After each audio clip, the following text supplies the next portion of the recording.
ingomibana ingomibanisha ingomihani hanura ingomikunda ikundwakaza ingomirwanda ingomiraza mutishizwe hejuru Rwanda uri hejuru nawagushira hasi kukwaba we bakuzamuye ingoma.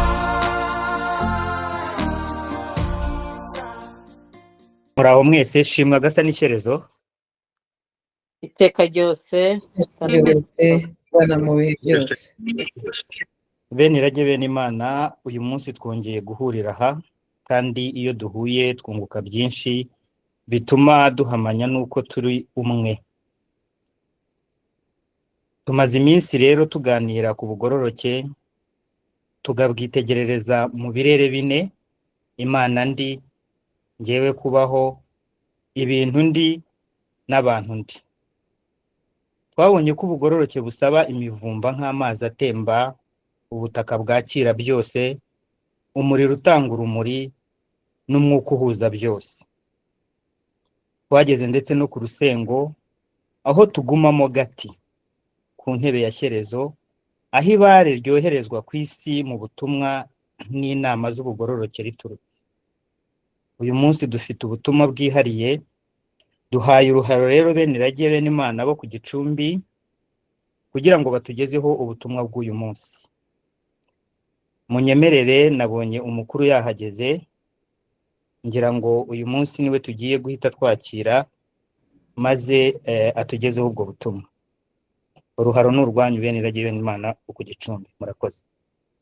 Bene irage bene Imana muraho, uranezerewe cyane ko twongeye kugira uyu mwanya, kandi dushimiye abayobora bino biganiro ndetse natwe tuza kubitega mu matwi kugira ngo twige tubashe gusobanukirwa. Ndagira ngo rero munyemerere n'abari ku Gicumbi hanyuma dutangire isomo ry'uyu munsi nk'uko rumaze kurivuga koko, hanyuma tubashe kwihuta tuze kubona umwanya wo kubaza ibibazo. Mbifurije rero kugira impuguke n'ubugingo ndetse no kugira ibare ryiteguye kandi rifunguye kugira ngo ubumenyi bwa none bukomeze kubabeshaho ndetse bubabere inzira yo kubaho n'inzira ya muntu udatandukana no kugwiza. Murakoze cyane. Nk'uko twabibonye amaze kubivuga Nshimiyimana, nuko uyu munsi tugiye kurebera hamwe urusengo, ari narwo mu by'ukuri inzira ya muntu mu bugororoke. Nk'uko twagiye tubibona, urusengo cyangwa se urusengo ni kimwe mu gikoresho cy'ubutegetsi cyangwa se ahasuzumirwaga intekerezo nkuru z'igihugu kugira ngo abanyarwanda babashe kumenya aho berekeza ndetse babone ubugororoke bw'umwami uriho muri icyo gihe. Ubu rero icyo bikwiye kudufasha ni ukugira ngo tugire intekerezo ngari zayoboye uru Rwanda, zayoboye ibitekerezo bigari byatumye abanyarwanda bakomeza kubaho mu bugororoke, ndetse bikagera mu ntekerezo ngari zaremye umuco muri iki gihe dukwiye kuba dukuramo isomo rikomeye cyane ryatuma tubasha kubaka imyumvire ndetse n'imibereho y'inzira ya muntu itunganye kandi igana mu bugororoke. Kugira ngo rero muri uyu mwanya urusengo nk'uko muruzi rwari rugizwe n'amasonga 8. Ayo masonga 8 ahagarariye igisanzure, uko iteka bakuraga imbaraga mu isanzure ndetse bakaba bazi yuko ndetse banemera ko icyo bakora byose babikura ku Mana. Imana bitaga shyerezo, akaba ari nawe n'ubundi ishyerezo rya byose, ikaba n'itangiriro ryabyo, igakusanya kubaho kose n'ubumenyi bwose n'ubuyobozi bwose n'ubushobozi bwose. Nk'uko rero mubibona kuri aya masonga 8, isonga rya mbere ryabaga rivuga, nubwo twabibonye turabisubiramo gakeya, ryabaga rivuga inzira nkuru cyangwa se irembo ry'isanzure, rikerekana Imana bakifuza ko umuntu yaba mu bworoke hagati y'ibintu bine: Imana, we ubwe, ibintu ndetse n'abantu. Icyo gihe ukirinda kuba wakwiheraho ngo ugire inarijye cyangwa se wihugireho gusa ube wasenya abantu, utakaza ibintu. Ukirinda gucuramira ibintu Imana ikajya ku birenge, ukaba wakwangiza cyangwa se wamara abantu ugamije ibintu, ndetse bikaba bibi cyane igihe ushatse kwibera umuntu w'Imana gusa ukibareba kuri ku butaka, kuri ku isi. Icyo gihe utuma abantu n'ibintu nawe ubwawe ubangamira imibereho y'abandi. Ariko noneho bakavuga bati Imana utari cyangwa se Imana uri niyo ukwiye kubaho mu bandi. Imana wakiriye, Imana iri muri wowe, Imana ufite igaragarira mu byo uvuga, mu byo ukora, mu bigambo utekereza, kuko Imana utari mushobora kuyiba. Bivuze ngo ibintu dukora bingana n'ubumana buturimo. Ariko nanone uku nguku niko turi muri iki gihe, bituma tubaho muri iki gihe, muri aka kanya, mu ntekerezo zidashira, ariko muri kino gihe turimo. Ibintu rero dufite uyu munsi n'abantu nibo iteka usanga dukwiye kuba hagati muri bo. Ari abantu, ibintu, jye n'Imana iteka ndi muri iyi nteko yo hagati, ariyo nteko yo kwa Shyerezo. Ariko iri sanzure ryose barigahuraga bakarigeza ku muntu, rikava mu ijuru rikaza ku muntu. Umuntu rero ari hagati y'Imana nawe ubwe, ibintu n'abantu, akaguma hagati ngo atarenga umutaru, kugira ngo atasubira inyuma agatakaza bwa bworoke. Ubworoke rero ni ukuba hagati kugira ngo wirinde kubangamira izi ndego z'urusengo, noneho ingoma iri hagati hano ikaba yatembagara. Rero niyo mpamvu iteka iyo Imana ikurimo, Imana ufite, iguha kubaho. Niyo Mana ndiho ubu ngubu, Imana ndi niyo mbaho. Imana ndi niyo mpa kuba ubu ndiho, ndetse ibintu nkabibaho nkavuga ni jyewe kanaka. Bivuze ngo jyewe kanaka nduzuye, ni mu bworoke kandi sinshobora gusubira inyuma. Iteka rero iyo tugiye kubaho, twinjira muri ya mibumba mikuru iri kuri ya masonga yandi, ariyo mazi adufasha gutemba mu bandi, aribwo butaka dufasha kubaho hano ku isi, ariwo muriro udufasha kumurika, tukamurikira abandi, tukababera urumuri, ndetse tukaba turi n'umwuka,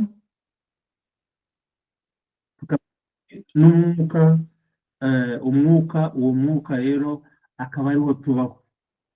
Uwo mwuka akaba ariwo dukura mu bacu, uwo mwuka akaba ariwe tuvuga ngo abacu baturindiriwemo n'abaturindiriyemo, ndetse tukaba turi abacu bahashize turabatwaye, turabereyeho, tukongera tukabeshaho, ndetse tukaberaho abazaza baturindiriyemo, bigatuma twebwe ubwacu twifata neza ngo tuzasiga abantu bazima mu bintu byuzuye kandi bari mu bumana.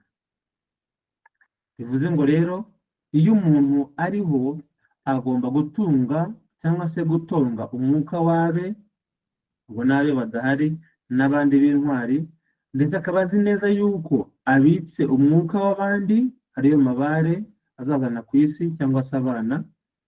Icyo gihe rero akaba agomba kubaho neza, akanirinda cyane, ndetse ariko kubera ko dupfa buri kanya na buri gihe, tugomba kuzukira mu bintu no mu bantu, kugira ngo tuzasiga abantu tuzasanga, tukanagira umuhati wo kongera kubabamo, kuko aba bantu bandi ari nabo turi, ari nabo tuzasiga, nibo tuzifuza kubamo ubwo bazaba badutonga nk'umwuka wamaze kubaho.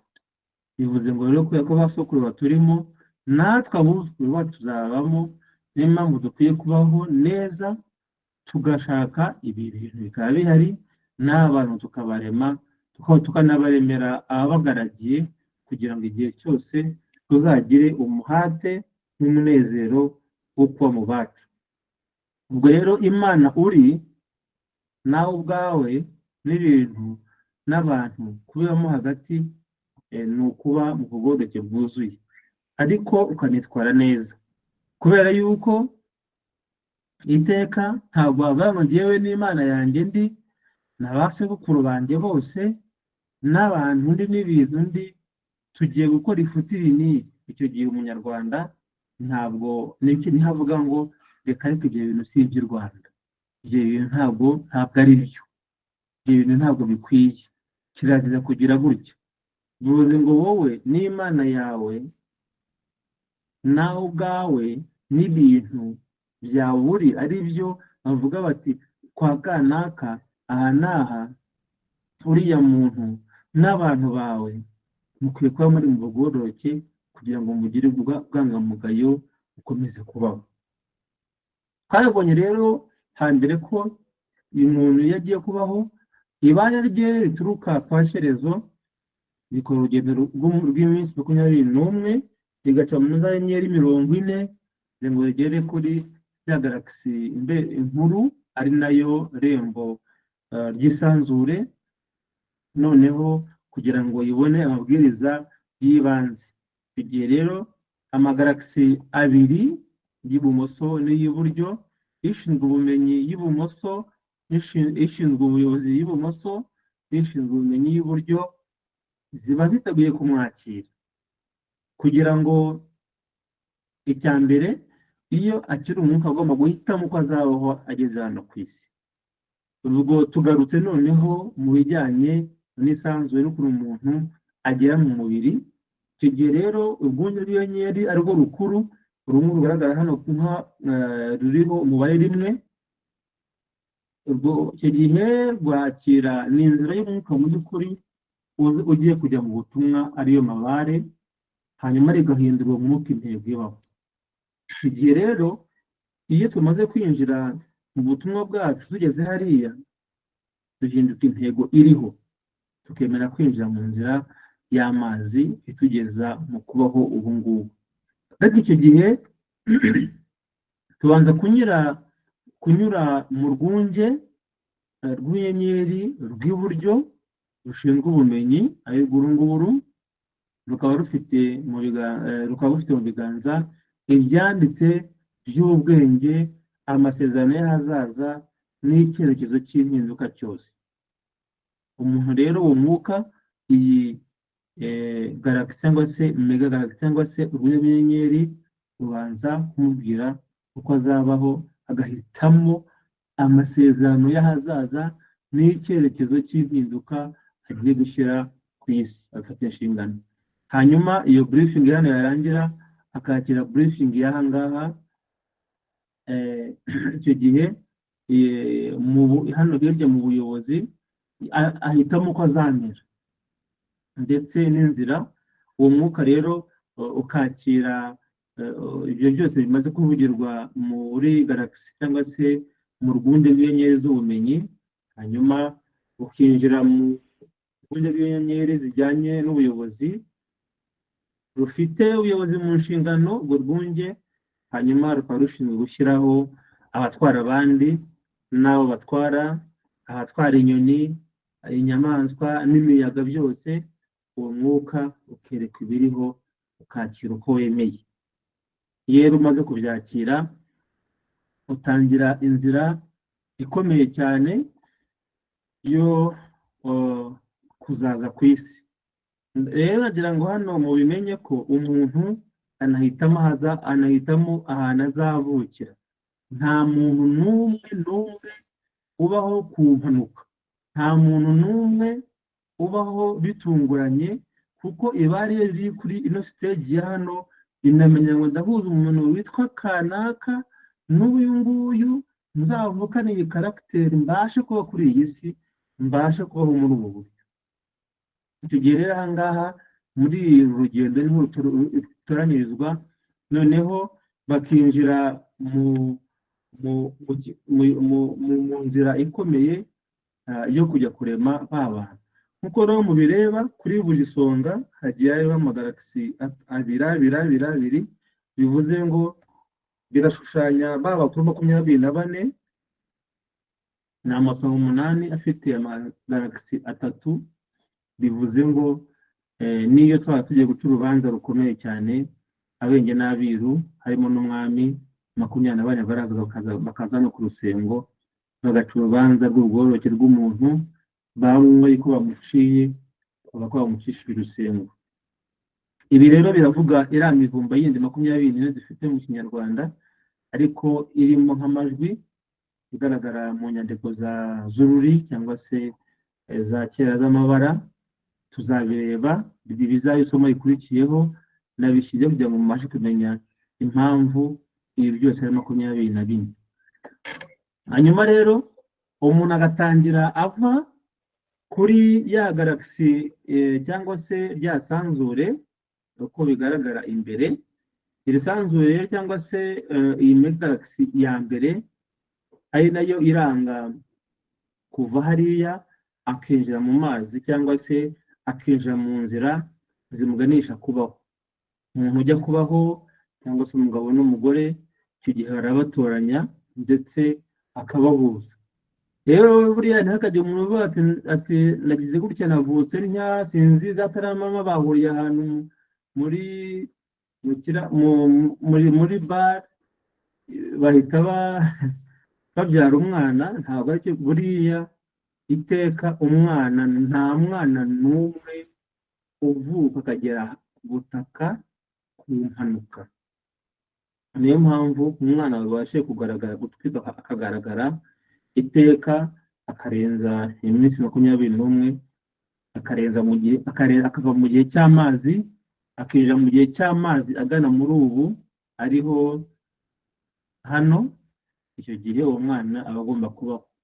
Hanyuma rero tukavuka nkatangira kubara igihe cyanjye aricyo gitangirira muri ubu, ntashobora no kuvamo iteka mpora muri iki gihe, mpora muri pereza cyangwa se mpora muri ubu, noneho akomeza kubaho ariko navuka ntakirwa n'ubutaka.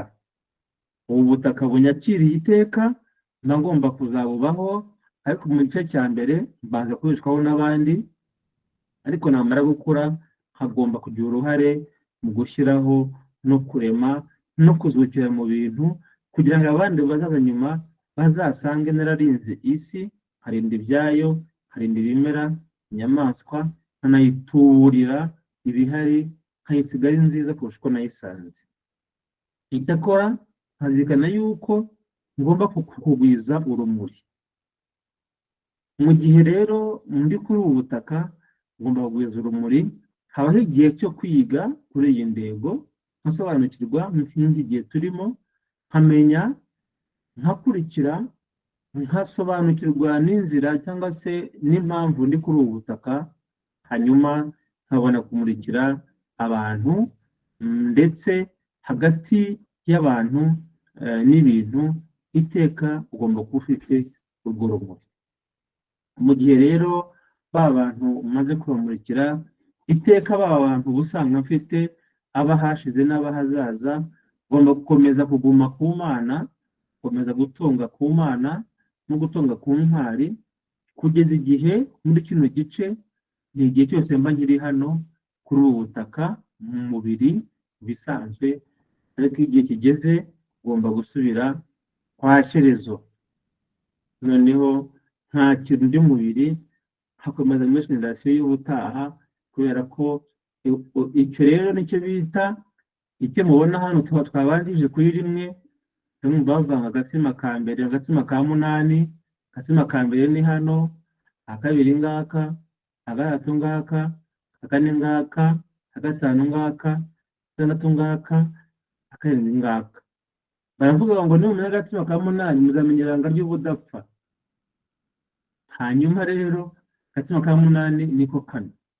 Bivuze ngo twebwe duhora tuzunguruka muri iyi, ariko kugira ngo tubashe kujyana na generasiyo z'ubutaha, umubiri wacu umaze gusaza tukawusiga, tukakira undi, tugakomeza undi mushyashya, tugakomeza kugeza igihe iyo dukomeje kuba intwari, dukomeza kuza kuri ubu butaka twagwiza ibintu n'abantu, twagwiza umucyo, twerekeza abantu bose kwa Shyerezo.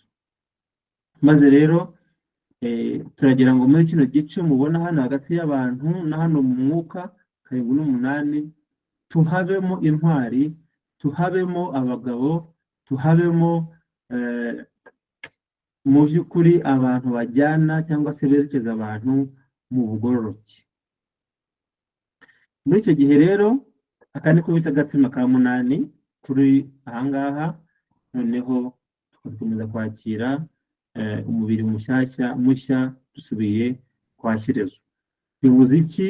Bivuze yuko umubiri w'umuntu mu by'ukuri bitewe n'ukuntu isi yihuta ntabwo ukwiye kumara imyaka myinshi cyane uri ku butaka, kubera ko abandi bantu bari inyuma baba batakeje ibindi bintu utabasha gukikira. Ugomba gusubirayo ukakira undi mubiri, ugakomeza ukaza, isi ikomeza ikihuta. Ubwo rero nkuko mubibona hagati y'Imana nanjye ubwanjye hari impamvu, hari iki gice kinini cyane kirimo hano, ni ukuvuga ngo ngomba kuba amazi kugira ngo ntembere mu bandi, kandi ngomba kumenya ko ndi ku butaka nkubaka ibintu. Hagati y'ubu ndetse n'ubu butaka n'ibintu ngomba kubaka. Igice murimo kureba nicyo gikomeye cyane, hari ukubaho, hakaba no kubaka, no kwibeshaho, no kugira ibintu, no kugwiza uri ku butaka. Niyo mpamvu bya sengo ryacu ko tugomba kugira ibintu ukabigwizamo nta mpushya, uri ku butaka, uri hano ku isi. Ntabwo gukira, kumera neza, kubaho neza ari umwihariko w'abantu bamwe, ahubwo bikwiye kuba ikirango gikuru cyabo kwa Shyerezo, cy'abari kumwe n'Imana yabo. Iteka rero kugira ngo tubashe kugira abantu, tubashe kubana n'abantu, dukwiye kugira urumuri bakurikira, dukwiye kugira Imana itanga urumuri bakayikurikira.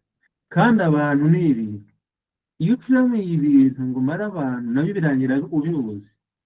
Niyo mpamvu tudakwiye gucuramira hano hafi gusa, ahubwo mu gushaka ibi byose tugire urumuri rugumaho, urumuri ruhoraho, kandi ibyo byose bikaduhuza no kuba dusubira kwa Shyerezo. Iteka rero dukwiye kuba turi hagati muri ubu bugororoke, kandi turinzwe muri ubu bugororoke. Imana iri muri twebwe, turi mu bantu, turi mu bintu, turi mu bugororoke. Turi amazi atemba agana mu bandi, kandi icyo gihe iyo amazi atemba agana mu bandi ukwiye kugira isoko nk'iyi ngiyi. Ni nabyo biganiro tugira. Niba utemba ugana mu bandi ukaba udafite isoko uzakama. Niba urumuri rudakongerwa n'abandi ruzazima. Ubu butaka nutabubeshaho kuganza no kugwiza n'imbaraga za Shyerezo, nta bintu, ntabwo uzabasha kugira abantu. Ariko nudatunga umwuka wa Shyerezo n'uw'intwari, isi uhora uyizungurukaho. Ibyo wemeye mu gihe wari urimo witegura kuza hano ntabwo uzabishobora. Niyo mpamvu rero kuri uyu mugoroba tubashije kuvuga kuri ibi ngibi. Ubutaha tuzinjira muri iyi mivumba mureba hano, kugira ngo tumenye ngo iyi mivumba yindi 24 ivuga iki. Ariko reka muri iki gihe turebere hamwe gusa ibijyanye n'ubugororoke, kugira ngo tubashe kuganira. Noneho ubutaha tuzarebere hamwe ibindi bijyanye n'iyi mivumba yiyongera kuri uru rusengo. Noneho abanyarwanda bose n'abandi bose bari ku isi babashe gusobanukirwa n'ubugororoke Imana idushakaho. Twifuje ubugororoke no kuramba, mukagira ibintu, mukagira abantu, mukabaho mu bumana bwuzuye, no kurambana umwuka n'amazi abasha gutera mu bandi, muri kuri ubu butaka, kandi mwitaraga. Murakoze cyane.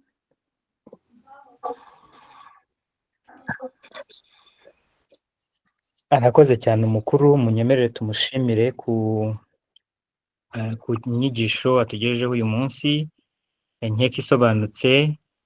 Ubu rero noneho tugiye gukomeza aho tuza kubaza ibibazo, kuba afite ikibazo yasigaranye hanyuma ndongera mbisubiremo ujya afungura mikoro n'ugiye kubaza ubundi no kujya tuzamura ikiganza nk'uko dusanzwe tubikora tukaguha umwanya mu gihe nta wari wazamura ikiganza ngo abaze njye nashakaga kugira ngo mbaze ese muvuga iki ku nda zijya zivamo zirengeje iminsi 21 bivuze ko ibare riba ryamaze kugera aho rimaze kugera ariko umuntu akaba ataravuka ngo agere ku isi.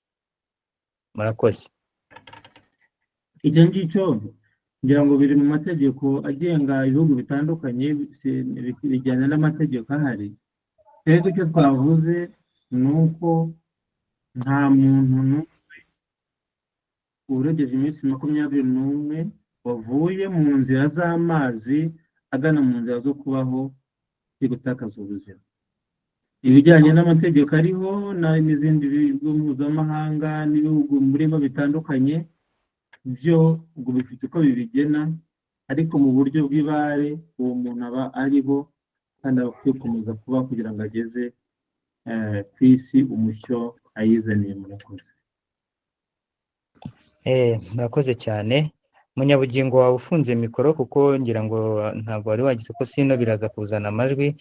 Ngira ngo rero mbere yuko twinjira mu bibazo nubwo mutangiye kugira ariko nagira ngo nsabe bene irajye ku Gicumbi bari kumwe n'umukuru niba hari uwagira indi nyunganizi se yashyiraho cyangwa se niba hari uko bimeze ngira ngo ubwo ngubwo nawe yazamura ikiganza. Ndabona basha ntebe yazamuye ikiganza yafungura mikoro ye. Murakoze. Shimwa Gasani Kirezo. Iteka ryose gana mu bihe byose. Iteka ryose gana mu bihe byose. Murakoze cyane. Nanjye nakurikiye ikiganiro.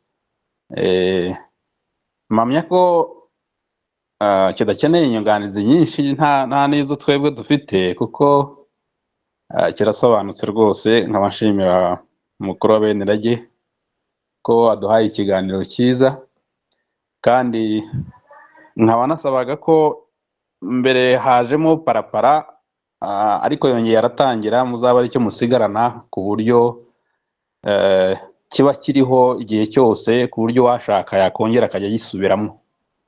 Rwose yewe nta nyunganizi mfite, ibintu byinshi birasobanutse.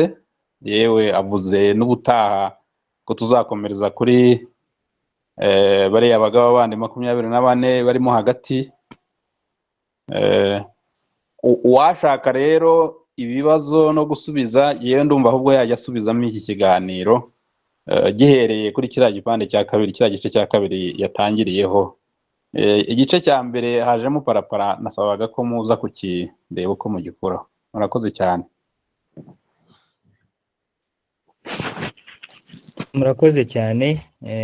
Sinzi niba hari undi muntu wo ku Gicumbi baba bafite ashaka ijambo, sino abaye ari ntawe. Nabonye Kimenyi yigeze kuzamura ikiganza, niba bitari bimutunguye Kimenyi wafungura mikoro yawe.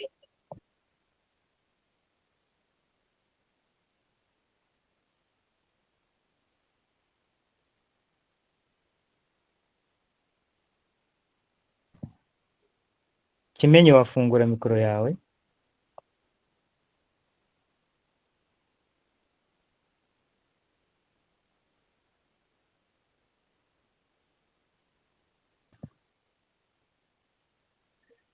Byasobanutse neza. Reka mpe ngira ngo umwanya nigeze kubona Bwiruje Nyirishema yari arimo, niba ahari nawe yafungura mikoro ye.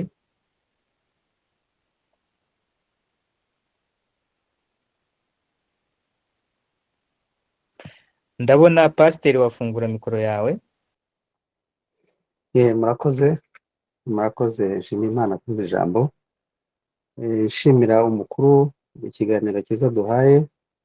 Birumvikana sengo ko tugomba kubaho nuko twuzuzanya n'inkomoko n'abo tugomba kuba kugeza tuvuye muri uyu mubiri turimo tugasubira kuhashyerezwa. Gusa ikibazo nari mfite,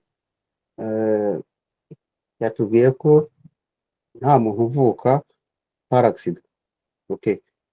Ubu ngubu muri ibi bihugu biteye imbere hari abana bavuka ibyo bita naissance in vitro. Ibyo bintu byo tubisobanura gute duhereye ku nyigisho twahawe? Ubwo abantu ntibaba bagiye kujya mu mwanya wa shyerezo kandi ntawe uvuka nta misiyo. Uwo muntu uba uvutse aba afite iyihe misiyo kandi yakorewe mu ruganda atari ku bushake bwa shyerezo? Murakoze. narakoze. Nta kintu kibaho na kimwe wenda ndetse kutakimenyera gusa, ariko nta kintu gishobora kubaho shyerezo atacyemera.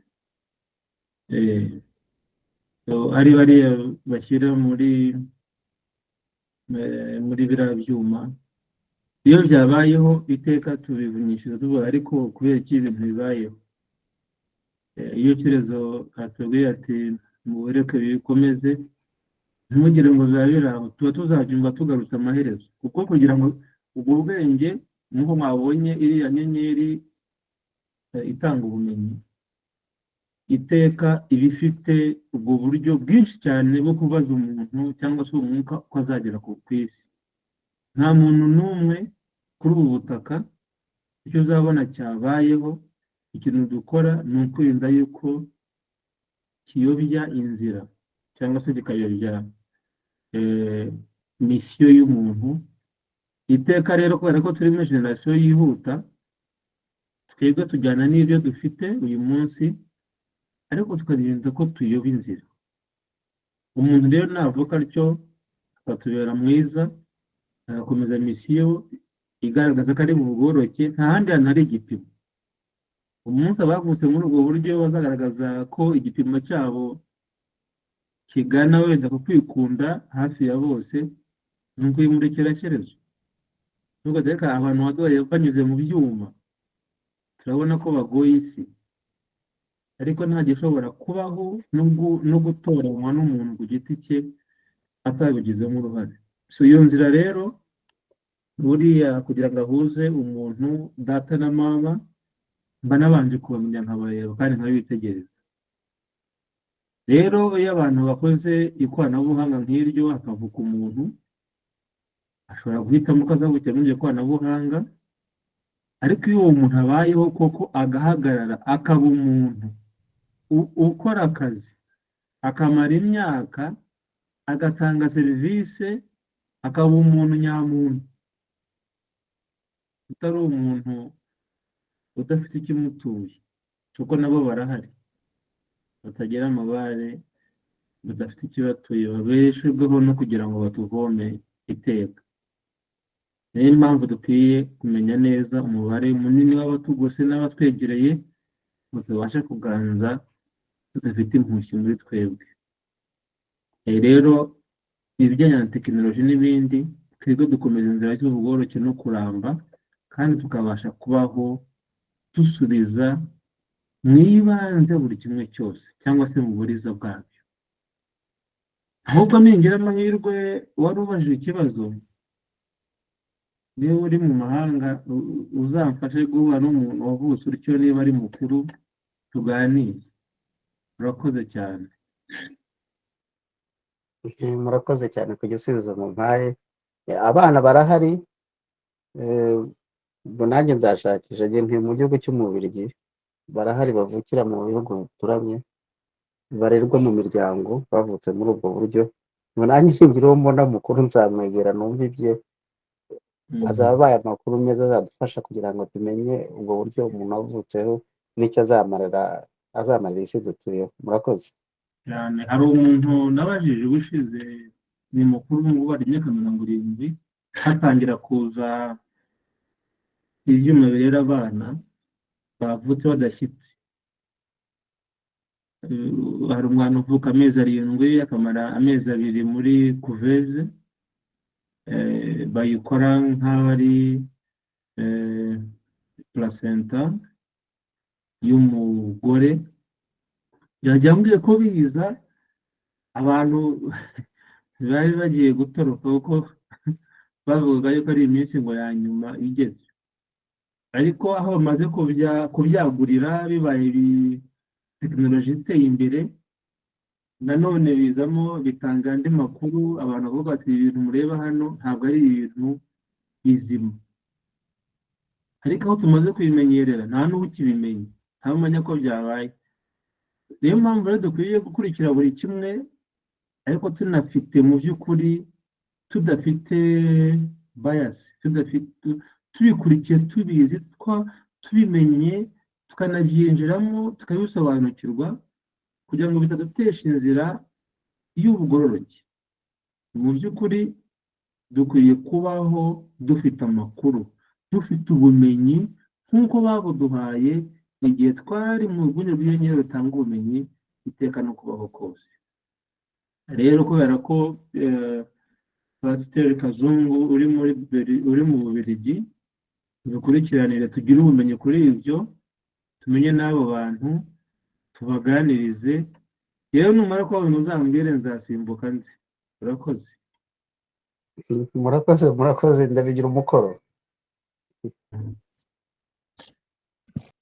Murakoze cyane ku kibazo cyiza ndetse no ku bisubizo byiza duhaye.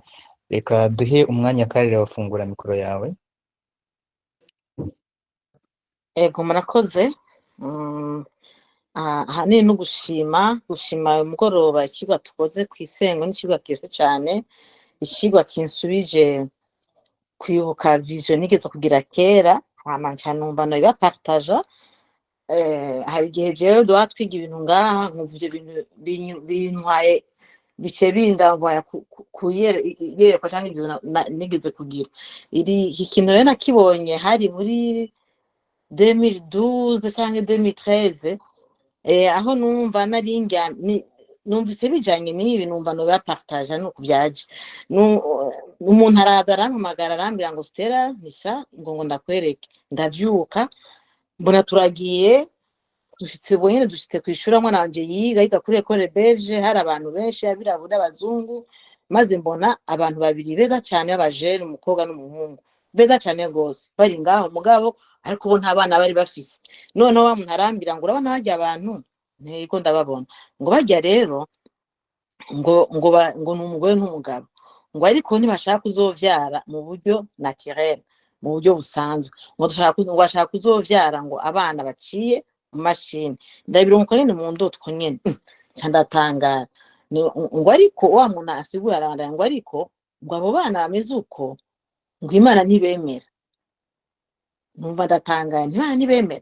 Agenda kumbwira ivyo nca ndibuka hariho amafamiye nzi y'i Burundi bavyaye abana nyene biciye gutyo onye, cyane numva ndabibutse nca ndibona none babana buriya se ivyabone gute. Numva nibutse arize nka famiye nka zibiri zimeze gutyo, ariko none wa muntu atarigira n'indotsi irahera. Ariko icyo kintu tunagumye nibuka nk'uciye mba kigarutse. Rero kandi je nk'abo bantu numva ko harimo abonzi mu bantu, abo bana bavutse gutyo, iyo famiye y'abana batatu, mu by'ukuri iyo uravye abana babo urabona ko ari kitagenda, bafite n'ubwenge bashaka, mugabo ngira wa mugani ngira nta bare bafise, kuko bamwe bavuyemwe aba homosexuelle, abandi n'ibintu bitatu bimeze.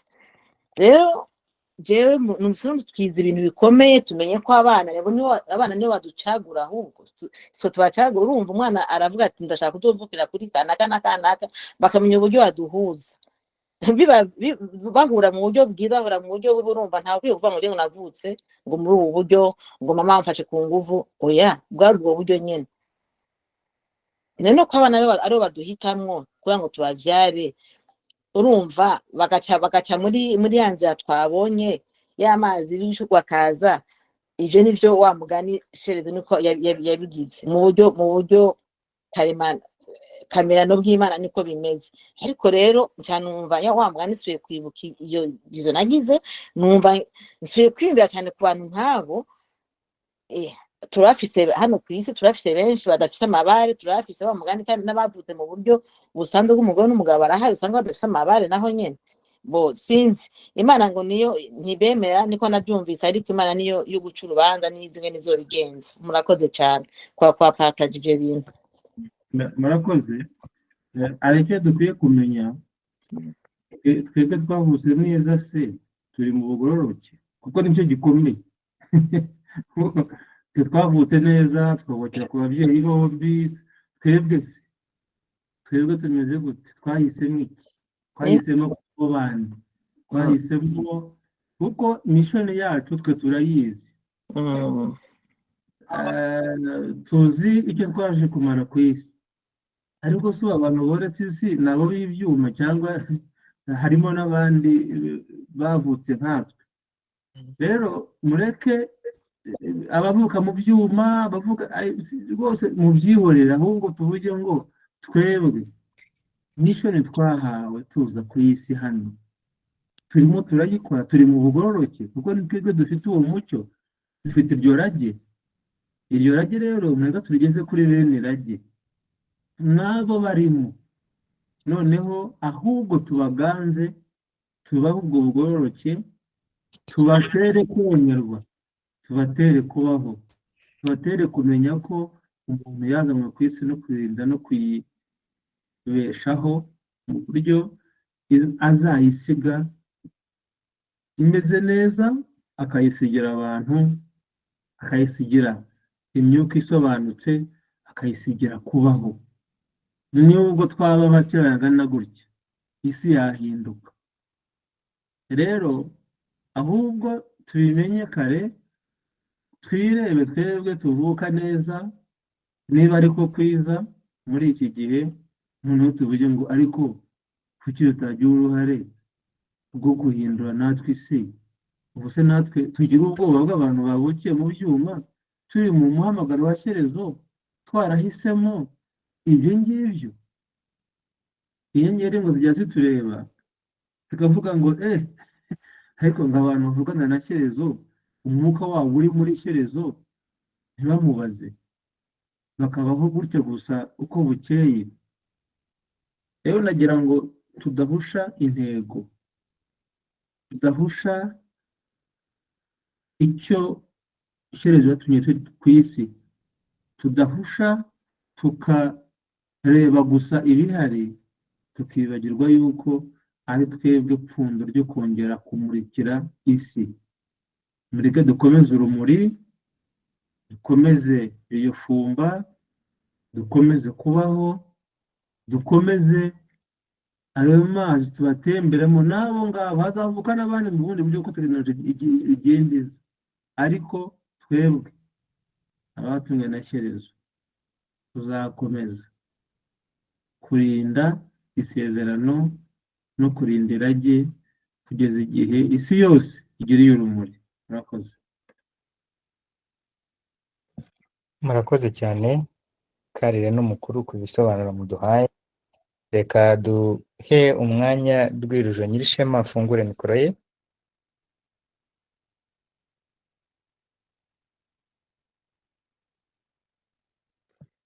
Rwirujo. Hello. Halo, Mwamunyumva? turakumva neza cyane. Shimwa gasa n'Ishyerezo.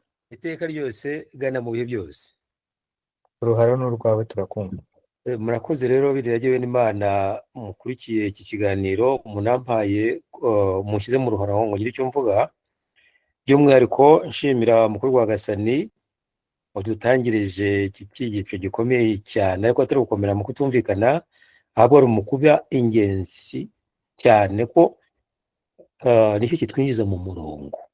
Ubwo tuba twinjira mu murongo, turinjira mu murongo twiga, kandi noneho n'ibyo tuziga byose bizagomba guturuka muri uwo murongo. Ibaze rero kwinjira mu murongo ari ugana, ukanongera guturuka mu murongo ugira ngo wumve ibisigaye byose. Si ku busa bajya bavuga ngo ibintu biri mu murongo, ibi byataye umurongo. Nakuriye tuvuga ubugororoke, tuba tuvuga ibiri mu murongo. Noneho gutakaza ubugororoke, tuba tuvuga ibyataye umurongo cyangwa ibyarenze umutara. Aha rero ni ingenzi cyane no ku bibazo mwabajije n'ibisubijwe, nuko mukuru bisubije no kumwabajije ni byiza. Ariko noneho ndabasaba kugira ngo noneho turase intego. Umukuru atubwira Rusengo neza uko rumeze nuko rukoze, kurwara igikoresho cy'ibwami nkuko ziriya galaxy zimeze 24, hari abakuru 24. icyo kintu bari baragishushanyije bagashobora kugikoreraho. Urumva univere cyangwa isanzure ni makro, amagalagisi n'amamegagalagisi. Niriya mwareba muri galagisi ni megagalagisi, na ziriya ndego no ziriya zungirije ni megagalagisi. Noneho rero buri rusengo ni iki? Ni ubumenyi bw'ubwo bumenyi bwo kumenya isanzure bakoze mu buryo buri makro. Urabona kugira ikintu gito ukagikoreraho, twebwe nk'abantu cyangwa nk'ubwami n'abatware n'abakuru bagashobora gukora nk'uko isanzure rikora, kwihuza n'isanzure mu buryo buri mikoro, mu buryo buri mikoro pa makoro.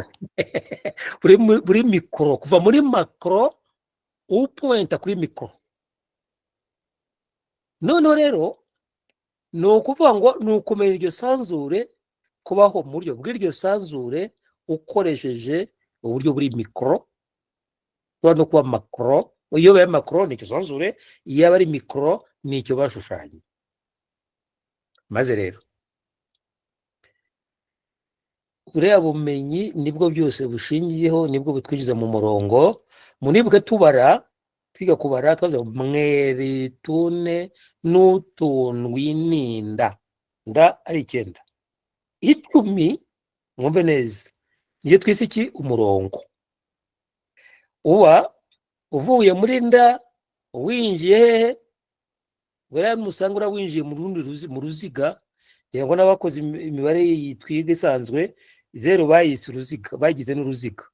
Buriba winjiriye hahandi mu rugati nteka muringa, hahandi twabonye ya nyanteko ya shwarara iri, hahandi hari inyenyeri, hari megagalagisi 10. Uba winjiye mu 10 nyine, winjiye mu murongo, uba winjiye mu ibanze. Uba usubiye mu ibanze, uturuka mu ibanze ukanataha mu ibanze, uturuka mu murongo ugataha mu murongo. Aho ni mu ibanze hahuza byose na bose na twese. None rero icyo nenda kuvuga kugira ngo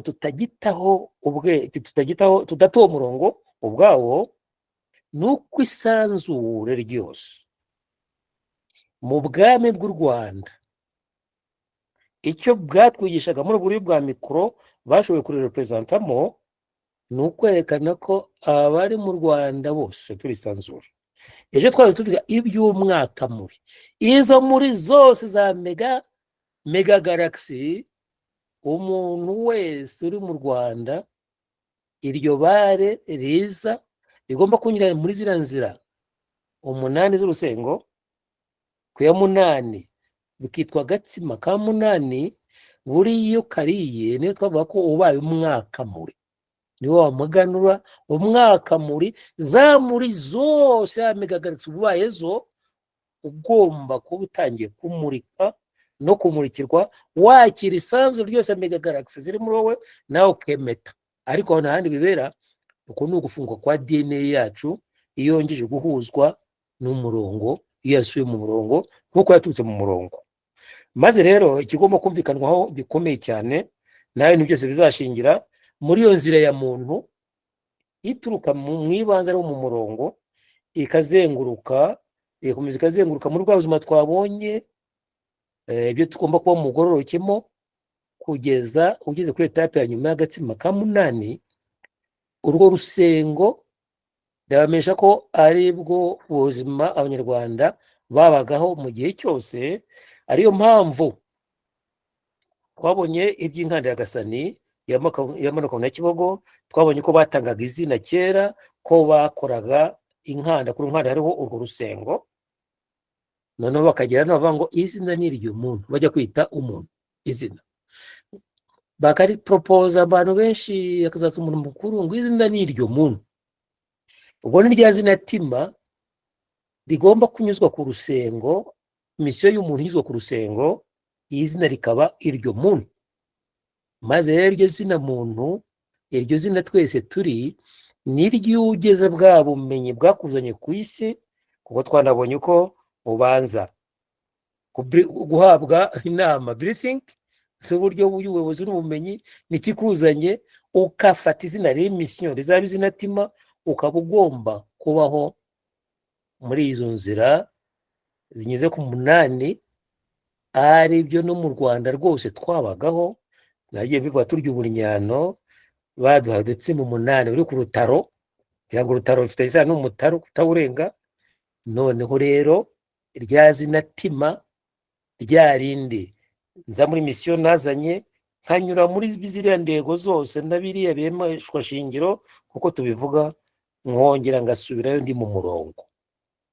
Ubwo rero rwose ibyo tuvuga byose mu bihuze n'isanzure uko rikoze, n'u Rwanda uko ruri, hari inkanda, nanjye uko ndi, wowe nanjye, none nuko ubumenyi twaje kureba bufungura ibicaniro byacu, twongera tugasubizwa mu murongo mu mwaka muno uko twavugaga. Ariko buri ibintu byose nta kindi gitabo nakoresheje, tuzabyumva neza ariko tumenye urusengo. Nkunze ko umukuru arusobanuye aho ruhera ruturuka mu murongo, nuko umuntu ibare rivutse ryambaye umubiri risubira mu murongo, ari gusubira mu ibanze. Ndashimye rero ko rwose mwakurikiye, kandi nshimye ko ikiganiro cyabaye kuri iyo ngingo. Nicyo rero guhuza ngira ngo mpuze ibyo dusanzwe tuzi n'ibyo yavuze, kuko kuri yabivuze ni umurongo yaduhaye, nabyo yaduhaye umurongo. Uwo murongo rero tugomba kugenderamo. Muwiteho, mubyiteho, dukomeze tugendane. Ndabashimiye rero, murakoze. Turabashimiye natwe twiruje Nyirishema. Mureke hari abantu batatu bazamuye ibiganza, twakira ibyo bibazo bitatu, noneho nibamara kubidusubiriza ngira ngo turaza gusoza ikiganiro kugira ngo kiye kuba kirekire cyane, noneho tuze gukomereza muri wa mwanya wa nyuma y'urwigiro. Ndayishimiye, wafungura mikoro yawe. Murakoze cyane. Nshimiye Rwagasani isomo ry'uyu munsi n'abakomeje gutanga inyunganizi bose. Mfite ibibazo bibiri. Kimwe kiragira kiti, ese nshobora kumenya gute amasezerano nasinye y'ahazaza nkiri muri ubu buzima? Hanyuma ku kindi kibazo cya kabiri kiragira kiti, umwana ibare kugira ngo rivuke rihitamo umubyeyi uzarifasha muri ubu buzima ageze hano ku isi. Ibyo bikaba birimo kungaragariza yuko umwana n'umubyeyi bashobora kuba hari ukuntu babaga baziranye. Noneho nkahita nibaza ngo kuki hari abana bananira ababyeyi babo, hakaba n'ababyeyi batita ku bana babo. Ese ibyo byaba bikomoka kuki? Murakoze. Urakoze. Amasezerano cya mbere wasinye rero gusinya weme ari muri wowe. Igihe wihuje nawe n'Imana ikurimo, mu kanya amaze kubivuga ukuntu magalagisi ajya atanga ukuntu tutabaza Imana iturimo, misiyo yacu ngo tuyisobanukirwe, tuyibeho, kandi twerekane ko ariyo nzira turimo. Kwihuza nawe n'Imana ikurimo, kuba mu bugororoke bizatuma umenya neza inzira ugomba kugendamo cyangwa se kujyamo, kugira ngo misiyo yawe igukwire kandi uyirambemo. Ni ukuba mu bugororoke, ni ukuba mu nzira z'urusengo. Maze rero bisaba ahanini igihe, bitewe n'uko tumurikiwe mu gihe imyaka yacu ari mikuru, ukaba unibaza neza niba koko waba uri mu nzira, ariko inzira uyirimo kubera kuri hano, kuko hatari bose abahari bari mu nzira yo kumenya, ariko bose basigaye inyuma batari hano bashobora kurushaho gutinda cyane kumenya. Ubwo uri hano rero uharanire cyane kuba mu nzira cyane cyane yo kwimenya, kwisobanukirwa, warangiza kihuza n'Imana yo muri wowe n'umukuru wo muri wowe, ukabasha kumenya ibyo wemeye igihe wari ukiri mu isanzure. Nta kindi kibikubwira rero, bibwirwa nuko ubyiyumvamo, bihora biza kandi bikagira inzira zabyo zo kubaho, ntabwo bitinda. Iteka ugira igikutsi ku mutima kandi ukabona ibimenyetso byacyo, noneho ukarushaho kunoza no kurasa ndetse no guhamya intego. Ubwo rero ayo niyo masezerano, nicyo nakubwira. Umuntu wese akwiye kubaho mu buryo bune bwuzuye, bugaragiwe na buriya bundi bune bwuzuza amasongo 8. Nubigerageza gukora gutyo kugira ngo ube mu bugororoke, uzamenya misiyo yawe waje gukora ku isi. Icyakora misiyo rusange y'abanyarumuri bose ni uko tubaho mu bugororoke kugira ngo isi ikomeze kuba icyanya kigari kirinze ibiri mu isanzure byose ngo bitazagera bisubira inyuma muri ya nzira tunyuramo twese yo kwera, ari nayo isi inyuramo, muri rya juru ry'amata n'amata aturi, ndetse n'isi tweze iteka, ngo isanzure tuzigera buri kintu na kimwe tukiri ku isi. Urakoze cyane Jean Paul.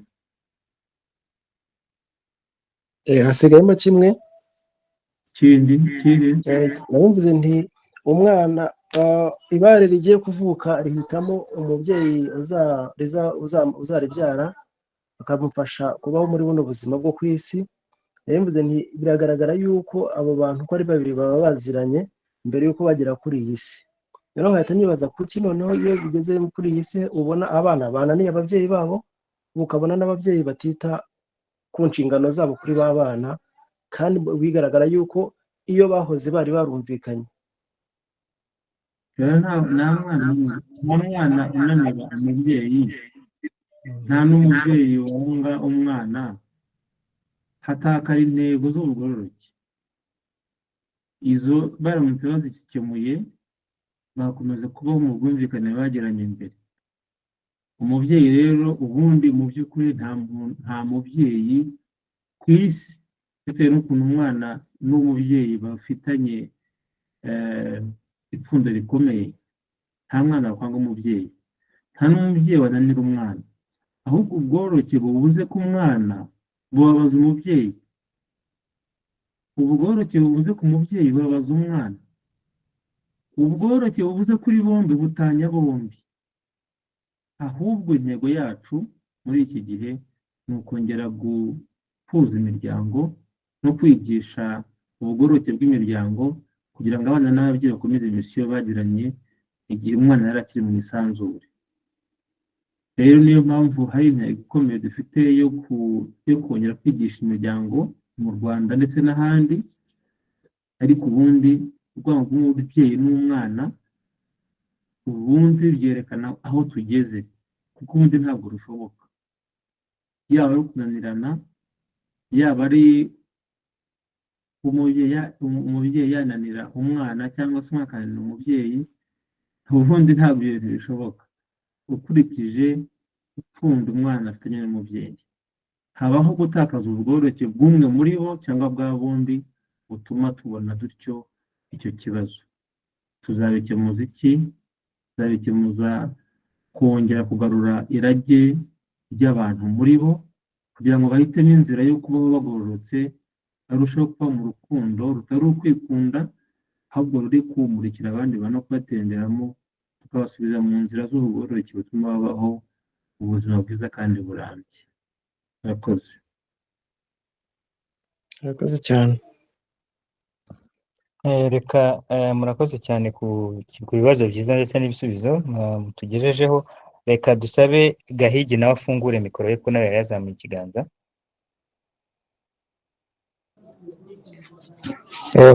Murakoze shimwa gasa n'ishyerezo, iteka ryose gana mu bihe byose. ndashimira cyane umukuru Rwagasani ku kiganiro tugejejeho cyiza. harimo byinshi twumvaga dusa naho tubifitemo mu mutwe, ariko kumva hari ahantu bidatapinga neza. ngira ngo hari ahantu rero abashije ko atumye tubasha gutapinga neza ku buryo byinjiyemo neza cyane. Gusa akantu nifuzaga kubaza ni kuri ako kerekeranye na mission. Umuntu ashobora kuba yarahisemo mission nk'uko byose twabisobanukiwe, ka kantu twita kwibagirwa mission, uburyo kaba gateye, bigenda bite? Ese hari uburyo bwo kwiratrapa, cyangwa se iyo umuntu yibagiwe mission bikarangirira aho, bigenda gute? Cyangwa hari nshobora gutanga nka example wenda tujye twabonye nko muri ziriya message z'abavandimwe bo mu isanzure bavuga ngo Elon Musk n'ubu urumuringa ariko yibagiwe mission, kugera naho bavuga ngo bagerageza kumubombarda reyo z'urukundo kugira ngo yibuke mission, ariko bikaba ikibazo, ntabashe kugaruka kuri mission ye neza. Nako ngako nifuzaga kubazaho gatoya, murakoze. urumva ari rusange.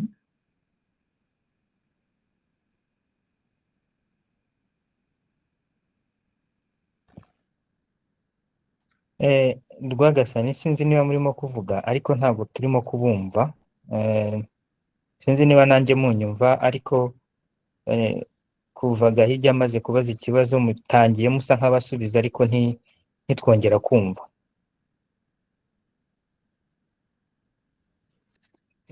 Shimimba, Karame. mu gihe gitunganya n'ubundi nari kugira icyo mvuga kuri cyavuze. Yego. Mu gihe gitunganya nawe araza kuza, reka tube tuvuga. Sibyo? Nta kibazo rwose, nibyo cyane. Icyo nsubiza mugenzi wacu Gahigi, uriya Gahigi nyabuntu munamuzi, ni umuntu w'intwari cyane. Biriya biganiro byose yo kwa Nyirambari niwe bya Prudence.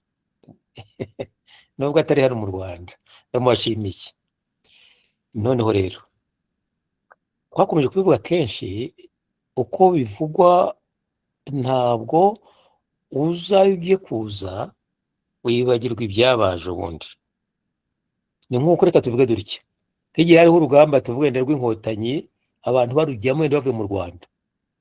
Ni nk'abo bati niyemeje kujya kurwana mu nkotanyi kugira ngo nzabohore u Rwanda.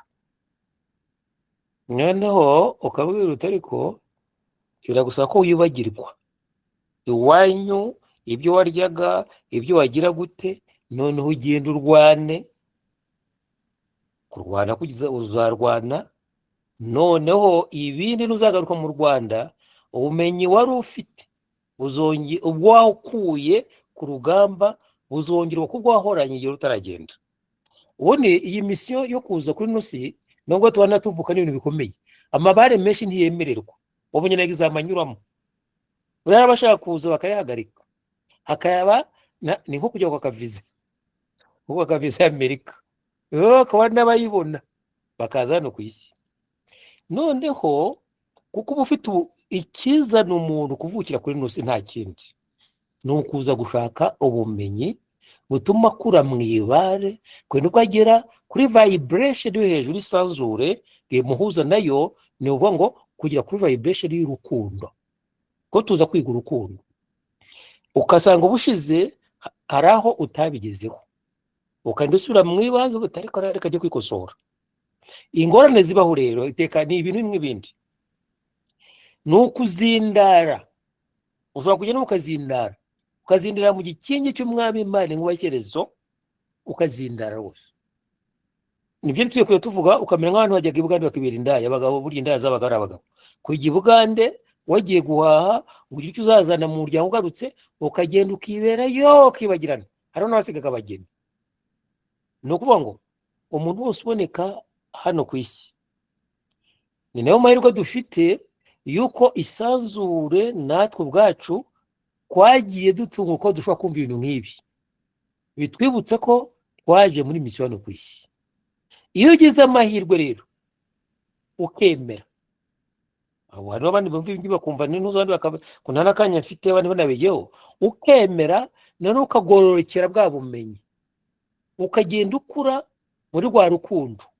Ubwo usubira rero mwibaza hamugana uhamiriza,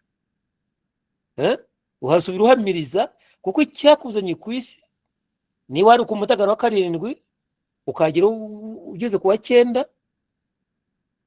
urumva ko bujya imbere, waginjiramo uhamiriza nyine mu ngamba z'inganje.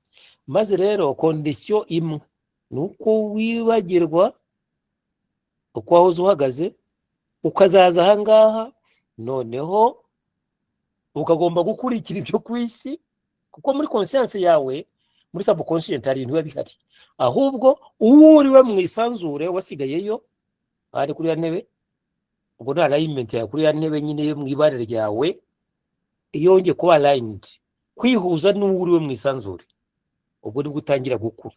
Ishyano rero ni nk'ibisanzwe, bamwe barazimira abandi bakabyibuka bakabikomezanya, abandi bakanabyibuka ariko ntibabikomezanye.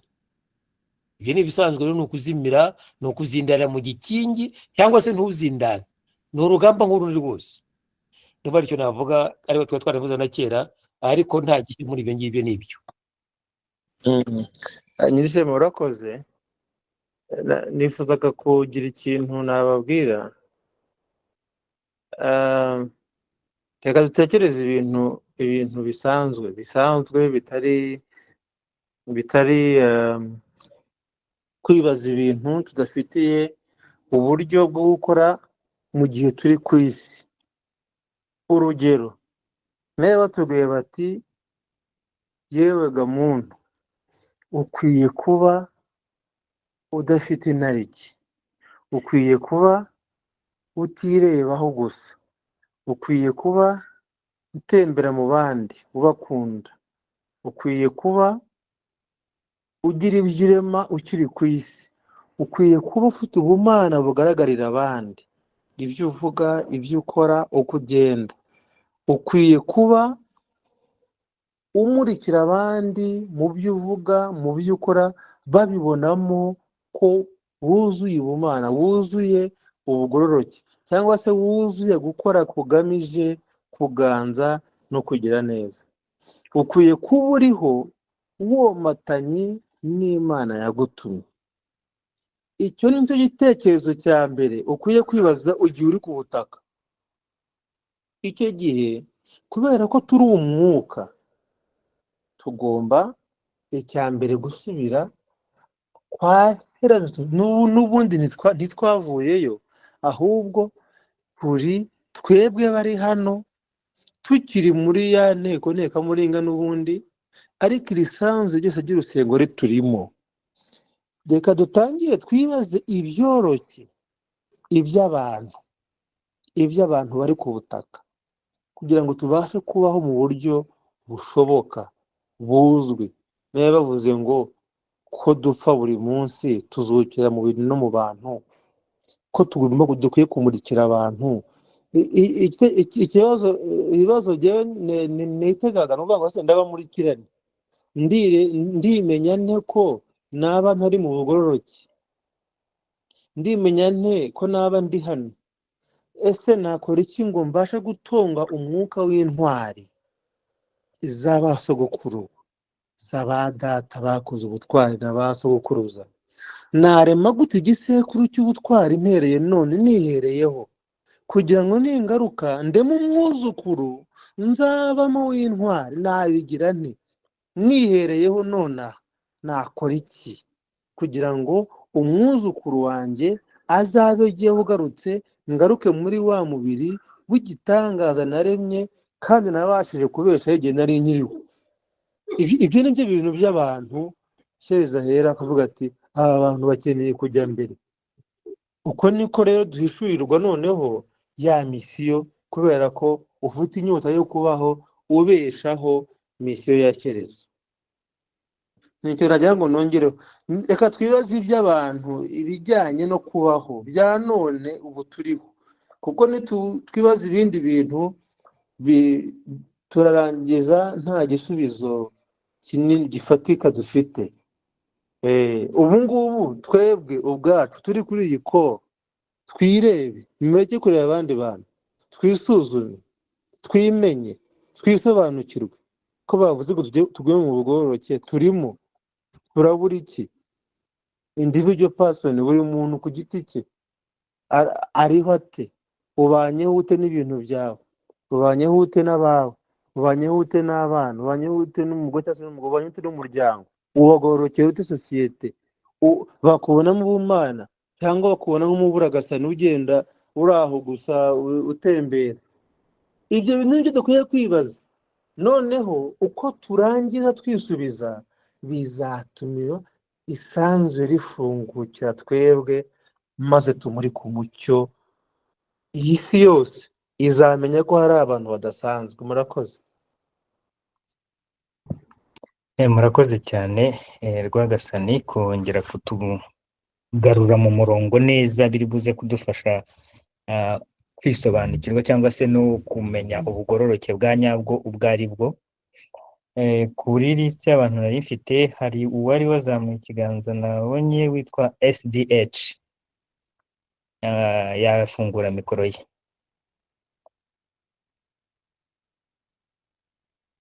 SDH, ngira ngo abantu bagera nko kuri nka barindwi bari bazamuye ibiganza, asa nkaho mbarangije. Nkaba rero nagira ngo mbabaze niba hari abantu babiri gusa bazamuye ikiganza. Ese dusoze ikiganiro cyangwa mbanze mbakire? Barakire. Ego, reka Rutaganda wafungura mikoro yawe.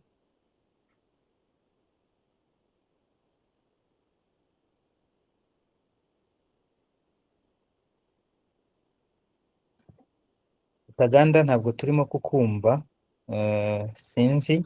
Mu gihe Rutaganda noneho yaba akomeje kugira ikibazo cya mikoro, reka twakire baca mu mihigo. Ubwo Rutaganda nibimara gukunda arahita akomerezaho. Baca mu mihigo.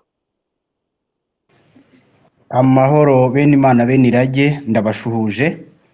Njyewe hari ukuntu nakunze cyane aho umukuru asobanuye ubugororoke, akavuga ko ku ino si tugomba no kurema. Nagira ngo mbaze ku icyo kintu, uwo umuntu abaye ku ino si akava nta kintu aremye gifatika, mu by'ukuri twavuga ko aba agororotse. Ese kurema bishatse kuvuga iki? Mu yandi magambo ni ukugira igikorwa cy'amateka umuntu azahora yibukiraho, cyangwa hari ubundi buryo? Uretse kugenda, wowe urabyumva ute? Njyewe natekerezaga ko bishobora kuba ari umuntu ugororotse, ko ari wa muntu uzaba ku isi, akaba ari umuntu w'amateka, uzaba afite ikintu yakoze kitazibagirana. Nkatekereza ko yenda umuntu utarakoze ibyahari yaba atayagize mu bugororoke. Sinzi niba ariko bimeze. Ubundi twabivuze neza kandi bikwiye kuba byanumvikanye. Ngira ngo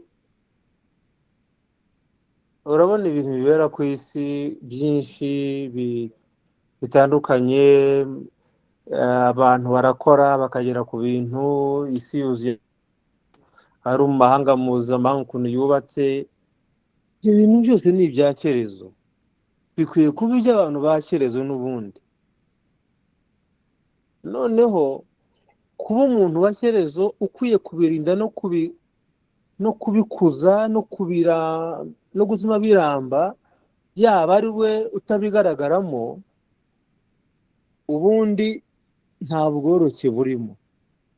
Icyakora unabihitamo ukavuga uti ariko jyewe nzazamuka ntya, ngera aha nkore uko mbishoboye, aho ugera hakabaho. Niyo mpamvu rero tubabwira ngo ese abari muri ibi bintu hanze hano byose bihari bishoboka, tubagezeho umucyo, ntihakagire umuntu washyerezo ufatwa n'ubunebwe bwo kudakora, kubera ko uri ku butaka, uvuye muri ubu, ugomba kugira ibintu kugira ngo ubashe kubeshaho abantu bawe, uzabasigire ingobyi yo kubaho badasubira inyuma. Kubera ko ntabwo uzazana abantu ku isi nurangiza ngo basige ku muhanda, uvuge ngo ugiye guherwa undi mubiri wo kuza ariko si ubundi gushyize nta n'uwo yaguha. Wowe bagushyize ku isi, baguhaye uburyo, baguhaye choice, ngo warangiza ukazana abantu ku isi ukabasiga ku muhanda, ugasiga basabiriza, ukagenda usabiriza. Ubwo se abo bantu b'intwari baba bakurimo? Ntabwo bworoshye bufite. Ariko nanone ntabwo tuvuga ngo umuntu washyizeho ngo ni umuntu ufite ama buildings uyobora ibihugu se uwo nawe yabihisemo atyo. Ariko hari ibintu biri basic. Niba uri umuntu wiyumvamo ubugororoke ukora uko ushoboye kugira ngo abantu bashyize ku isi ubasigire kubaho kugororotse, ubahe urumuri, wabwire ngo dore nari narateganyije kuzagera hano ariko mwebwe munsubiriye muzahakomeze, iyi niyo viziyo, bakomeza muri uwo mujyo mukagenda. Ubwo rero no kugira ngo tutaba gusa hypothetic cyangwa se ngo tutaheze inguni imwe ko abantu bashyizwe bakwiye kuba bari mu ma buildings manini aribo bayobora ibihugu, navyo nibyo, ariko nanone iyo intekerezo niyo dukwiye kuba dufata gusa, noneho ukabikora ku rugero rushoboka rwa nyuma ushoboye. Icyo gihe uko muzagenda mugaruka kuri ubu butaka niko muzaganza. Sinzi niba nkisubije neza. hari ukuntu mugeze ariko kugira ngo tube precise ndibaza ko gukena k'umuntu nako gushobora kuba ikigero cyo kwerekana ko umuntu atagororotse, byaba ari byo? Erego hari ubajije ninde baca mu mihigo Karame, ni ngewe nari mbajije gutyo. Rwose reka nongere nkubwire, ntabwo igipimo cyo kutagororoka ari ubukene cyangwa ubukire. Igipimo cyo kutagororoka ni ukudatekereza guhuza ibintu n'ubuzima. Ni ukuvuga ngo ushobora gukora cyane ugahirwa muri iyo nzira ku rugero runuru, kubera ko ubukire buri proportionnel. Nshobora kuba nkize kuri murumuna wanjye, nawe akize ku wundi, n'undi akize ku wundi gutyo, ariko imbaraga shyira mu gushaka kubaho kuri ubu butaka ngororokeye ibi bintu bitantwaye, urimo kumva, bitanjyanye ngo mbirutisha abantu, bitanatumye mbaho nabi kandi nabwo ntabibuze. Bivuze ngo rero urugero rw'ubugororoke ni rumwe gusa, ni ukugira intego nzima y'uko ugomba gusiga abantu mu bwuzure bw'ibintu washyizeho waremye, n'intego nkuru zo gutuma baramba kandi utagize ubunebwe busubiza inyuma kubaho kwawe. Ko niko kugororoka. Ntabwo ari umubare w'amafaranga utunze, ni intego ufite muri wowe, maze igahabwa umugisha no kubaho bakomeza kuganza. Ariko nujya kwigeranya n'undi muntu hariya ku ruhande ntabwo bizagukundira, ahubwo igereranye n'uko utekereza n'uko ubasha gukora, ukore cyane uko ubishoboye kugira ngo abantu uzashyira kuri iyi si ubasigire igishoboka. Ariko atari n'ibyo, twavuze ibintu, twavuze ko tutakwiye gutwarwa nabyo ngo tumare abantu. Icyo nacyo ni ikindi, kuko hari avuga uti udakize wese ntabwo ugororoke, ejo ugahitana abantu ngo ushake ibintu. Ahubwo gumamo hagati, maze ukoresha ubwenge bwose bushoboka ubashe kuganza. Ubugororoke rero bupimwa mu myumvire, mu mitekerereze, mu mikorere. Nongeye kubasubiriramo ngo mutekereze ibintu bishoboka ku isi. Ntabwo yigeze aduha ibintu bikomeye biroroshye. Ibaze ngo ese koko naba ntaratwawe n'ibintu kurusha uko nkunda abantu?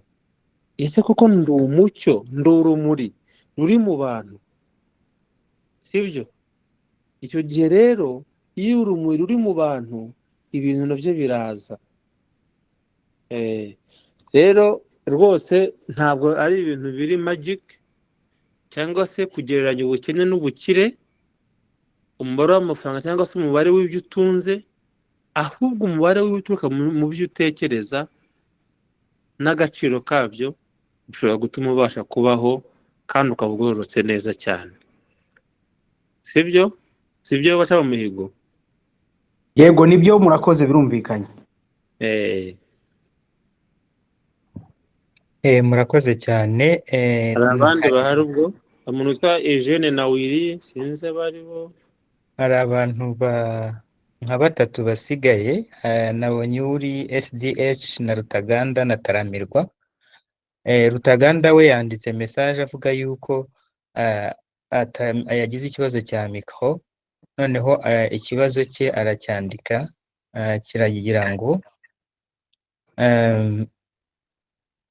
ngo abantu bava kuri iyi si batagize urubyaro n'ikibazo gishingiye ngo ubwo misiyo yabo ngo misiyo yaba yapfapfanye cyangwa hari undi ushobora kuzaza agakora misiyo ye. oye bipfapfana gute kubera ko batabyaye se? oya ngira ngo niko yibwira. none se imibiri y'abantu kuri icya mbere gikomeye cyane ni ukumurikira abantu ukabyara andi mabare azakurikira urumuri rwawe. Igihe cyose nta bayirindiri guhisemo ngo mukomezanye mu mibiri yanyu ubyara indi mibiri, tubisobanuye kutagororoka.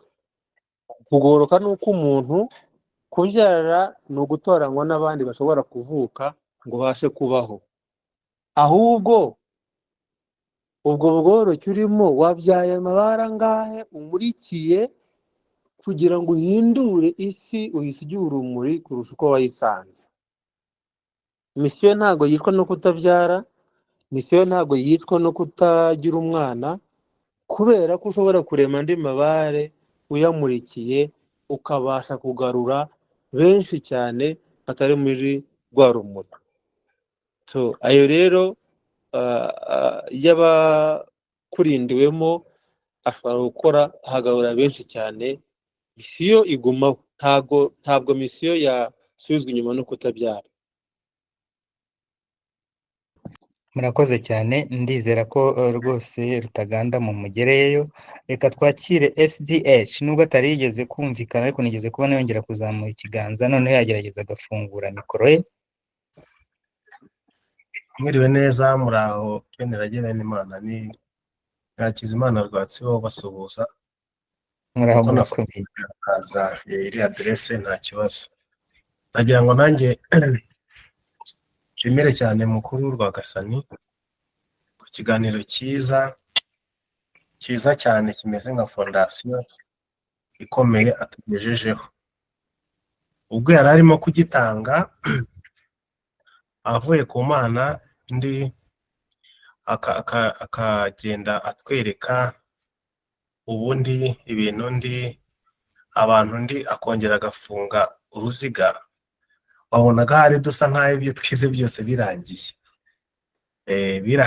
Ni ukuvuga ngo rero ngira ngo Rwiroje yabikomojeho, ubu noneho ni ukwitegura kwiga, kuko bisa nk'aho kuba dufunze uruziga muri introduction bisa nk'aho dutangiye noneho twubatse umusingi fondasiyo yo gutangira kwiga. Kubera ko nk'uko harimo kubitubwira, twebwe icyacu ni ubugororoke, ni ukwiga no kumenya niyo misiyo yacu. Ubwo rero ni ukuvuga ngo uko urusengo barutugaragarije bisa nk'aho rwagaragaye mu bundi buryo bushya rwagutse cyane, kandi mu bigaragara ni uko ibyigisho byose twiga ntago birurenga, byose biri mu bugororoke, biri mu bumenyi tugomba kumenya. Ubwo rero ni icyo ngicyo nashaka kuvuga, yuko ahari uwareba hafi yavuga ko dusoje nk'ibyigisho byose birangiye, ariko mu by'ukuri niho dutangiye, niho tugikora introduction, niho tucyubaka umusingi. Ubwo rero nanjye nagira ngo mbashimire cyane, nshimire umwarimu wacu w'uyu munsi, ariko nanone nabwira Benirage Benimana ko ariho twatangira kwiga, noneho tukinjira neza mu rusengo, kandi ibintu byose tukabicyuramo hano, kuko ni ubugororoke kandi koko nibwo duhamagarirwa. Murakoze cyane, mugire umugoroba mwiza. Murakoze cyane Rwatsibo mu gushimangira ikiganiro cy'uyu munsi. Reka twakire Taramirwa ubundi dusoze. Taramirwa, wafungura mikoro yawe. Mwiriwe neza. Yego. Nanjye mbona nashimye ikiganiro cy'uyu munsi, Ariko hari ijambo dukomeza gukoresha kenshi cyane hafi ya buri minota 10 ijambo urumuri rigarukamo, aho bagenda bavuga bati ese ndi umucyo, ndi urumuri ruri mu bantu, cyangwa se ndi urumuri mu bankomokaho n'abazankomokaho. Iri jambo urumuri ndikomeza kwibaza ngo ese urumuri ni umucyo tubona, ni imirasire y'izuba, ni ibyo mbonesha amaso? Ndifuza ko bamfasha gusobanukirwa ijambo urumuri mu bwiru twumva iki, ni mu bifatika cyangwa hari ukundi kuntu tubyumva? ubyumva ute wowe? Nyine biri kumva ko kubera ukuntu mbyumva kenshi ndi kugira ncanganikirwa nimba ari urumuri mbonesha amaso cyangwa hari ukundi kuntu bivugwa, wenda nge simbyumve mu buryo bwa nyabwo. nyine ninde urimo kubaza? Yitwa Taramirwa. Taramirwa. none se urumuri ubonesha amaso uravuga urw'amatara? Imirasire y'izuba wenda, cyangwa se mu isanzure. nyine none se uraba gute imirasire y'izuba cyangwa y'isanzure? Erega mugaruke ku isi, nturajya mu mwuka cyane mugatuma mutekereza ibintu bidashoboka. Urumuri utekereza, ubwo rega turi kumwe twatangiye. Utekereza Taramirwa, bera urumuri abana bawe, nuko ugenda ukagera imbere ugahinduka toci ukamurika. None se ni urugero rwiza? Oya nyine ndimo ndakubaza ubyumva ute wowe? Urumuri rwumva gute ugereranyije n'ibintu umaze igihe wiga? Urumuri rwumva gute? Kuko biri kose ntabwo ari amatara, si urw'izuba, si urw'isitimu, si urw'amatara y'imodoka. Urwumva ute mbere y'uko tugusubiza? Kuko ari naho Nyirishema yagize kuvuga ngo buriya ibare ni urumuri. Taramirwa, Nyirishema mwihorere, reka tuvugane na Taramirwa. Taramirwa barakubwiye ngo genda ubere abana bawe umucyo, ubere umuryango wawe umucyo, bakurebereho babashe kubona imbere yabo, ubabere umucyo. Mbese baba bakubwiye ngo iki mu Kinyarwanda? Urugero rwiza. Urugero rwiza. Niyo mpamvu rero iyo bavuze ko ukwiye kuba urumuri, niba bavuze ngo ugende ucana amatara nyine cyangwa se solar system cyangwa ibindi bintu, ahubwo nuko ibare ryawe rikwiye kuba ritanga inzira ku yandi mabare bana ataramenya inzira y'ukuri n'ubugororoke, bakabasha kumenya neza uburyo bakoramo ngo babashe kubaho bagororotse kandi babashe kugwiza imbaraga mu gihe cyabo, kugira ngo bagire umumaro bakiri bato batarakura ngo bagane mu gatsima ka munani. Bivuze ngo rero ubu bivuze neza cyane, urugero rwiza. Ariko urugero rwiza ruraturuka hehe? Ruraturuka muri ya nzira ivuga ngo dore umuntu akwiye kubaho gutya, bana banjye, bakuru banjye se, umuryango wanjye se, igihugu cyanjye, abaturage b'uru Rwanda cyangwa se b'u Burundi cyangwa b'u Bugande, hari ahantu bakwiye kuba bagera. Nkwiye kubabwira amagambo ameze atya, nkwiye kubakorera ibimeze gutya, nkwiye kubategurira ibiteye gutya, nkwiye kubagenera inzira, dore ninjye mukuru nkabarushirizaho kubabwira. Ibyo rero mu Kinyarwanda babyita akenshi bavuga ngo ngiye kugisha inama, nimumurikire, nyaboneka nimumbwire inzira, nimunyereke, nimumfashe kumenya ibyo nakora muri iyi nzira. Icyo gihe rero bavuga inzira, si inzira ya kaburimbo, si inzira y'umuhanda, ni inzira y'ubuzima. Dutanyaretse ngo inzira ya muntu mu bugororoke. Inzira ya muntu mu bugororoke itarimo urumuri igenda no kuyoba. Ubwo rero kuri icyo gisubizo si amatara asanzwe, si imirasire y'izuba, ahubwo tugiye gusubiza turavuga ngo ni imivumba. Ya mivumba 24 ifite isobanuye, bagiye bayibabwira, bababwiye kudahera kunga, bababwiye umudahera, bababwira umutumasi. Iyo mivumba tuzayireba ubutaha, maze umenye imuri zimurikira umuntu mu buzima bwe. kugira ngo abashe kubaho, abashe kuganza, abashe gutuma abandi bakurikira no kumenya, kandi abashe kugera ku ntego. Ubwo rero urwo rumuri ni uruzingiye mu nkere z'urumuri ziradusaba kuko twazanye 24, izo nkere z'urumuri abanyarwanda bakazibaho bagororotse kugira ngo babashe kuguma mu nzira ya shyerezo yifuje yuko bazakora bakiri ku isi. Maze rero ugenda umurikira abaye nk'uko wari umaze kubivuga, ndumva bisobanukiwe neza rwose. Urakoze.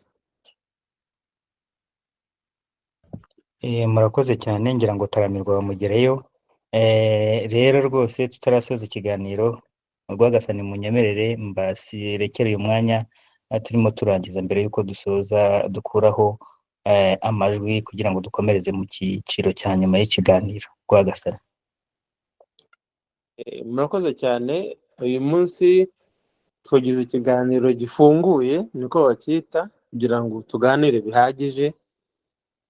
Icyo nababwira cyane kurutaho ni ukubashimira, ni ukubashima, hanyuma ariko nkanabasaba cyane ko mu biganiro nk'ibi dukora ndetse turusheho kugira ubumenyi buhagije, ariko turusheho gutekereza tujyanishije uko abanyarwanda n'intekerezo z'abanyarwanda cyangwa se abantu ba hano ku isi bifuje banyuje mu bushake bwa shyerezo kurema iyi si no kuyijyana mu mujyo w'urumuri.